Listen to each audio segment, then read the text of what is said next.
Hello, friends! Please like and subscribe if you enjoyed the story. Vanishing of Room 317.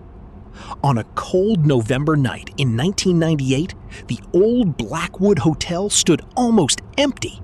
Rain hammered against the windows, and the wind howled through the narrow streets outside. At exactly 10:47 p.m., a wealthy businessman named Edward Sinclair checked into room 317. The receptionist, Martha Green, remembered him clearly because he seemed nervous. He kept looking over his shoulder as if someone was following him. "Will anyone be joining you tonight, sir?" Martha asked. "No," Edward replied quickly. "Absolutely no one." He took his room key and disappeared upstairs. The strange noise. At around midnight, a guest staying in room 319 reported hearing a loud crash from room 317. However, when hotel security knocked on the door, there was no answer. The security guard, Thomas Reed, assumed Mr. Sinclair had fallen asleep and returned downstairs. At 7 a.m. the next morning, housekeeping arrived to clean the room. The door was locked from the inside. After receiving no response, staff unlocked the door with a master key. What they found shocked everyone. The room was empty. No Edward Sinclair, no luggage, no signs of struggle. But there were three unusual details. A broken glass lay on the floor. A wet footprint stood in the middle of the carpet. On the mirror, someone had written the number 23 with a finger. The investigation. Detective Laura Hayes arrived within the hour. The first mystery was simple. How could Edward disappear from a locked room? The window was closed from the inside. The fire escape outside showed no signs of use. The room had only one door. Yet Edward was gone. Police searched the hotel from top to bottom, but found nothing. Then, Detective Hayes reviewed the security footage. At 10:47 p.m., Edward entered the hotel. No footage showed him leaving. However, at 11:13 p.m., cameras captured a tall man wearing a black coat entering the elevator and going to the third floor. The strange part? No camera ever recorded him coming back down. The secret. During a detailed search of room 317, investigators discovered something hidden behind a wardrobe. A small opening in the wall. The hotel had been built in 1923. The number on the mirror suddenly made sense. The secret passage had been sealed for decades, but someone had recently reopened it. The passage connected several rooms and eventually led to an abandoned storage basement beneath the hotel.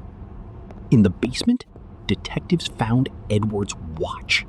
And a single playing card, the King of Spades. The final twist.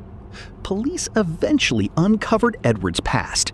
Years earlier, he had testified against a powerful criminal organization responsible for multiple murders. The King of Spades was the group's symbol. Investigators believe the mysterious man in the black coat used the hidden passage to enter room 317, abduct Edward, and escape through the basement. But one question remained unanswered. Who wrote the number 23? Months later, while reviewing old hotel records, Detective Hayes discovered that room 317 had once been number 23 before the hotel was renovated. Someone familiar with the building's forgotten history had planned the crime perfectly. Unsolved ending. The criminal organization was never fully identified. The man in the black coat was never found. Edward Sinclair was never seen again. To this day, room 317 remains empty. Some hotel employees claim that on stormy nights, they still hear a glass shatter inside the locked room, even when no one is there. The interrogation. After hours of questioning, Ryan finally admitted he had been inside the house. He claimed the confrontation became heated. Daniel allegedly threatened to expose the affair and destroy both their reputations. Ryan said a struggle followed and the gun discharged. Emma denied any involvement. However, forensic evidence showed she had cleaned parts of the crime scene before calling authorities. The verdict. Prosecutors argued that Emma and Ryan had planned the confrontation together and attempted to conceal what happened afterward. The defense insisted the shooting was not premeditated. After a lengthy trial, the jury found both defendants guilty of serious criminal offenses related to Daniel's death and the cover-up. The case became one of the most talked about crimes in Ashwood's history. Epilogue. Years later, residents still discuss the tragedy. What began as a secret affair ended in betrayal, deception, and murder. And one question continues to divide opinions. Was it a planned killing from the beginning, or did a confrontation spiral into a crime that neither person expected? No one knows for certain.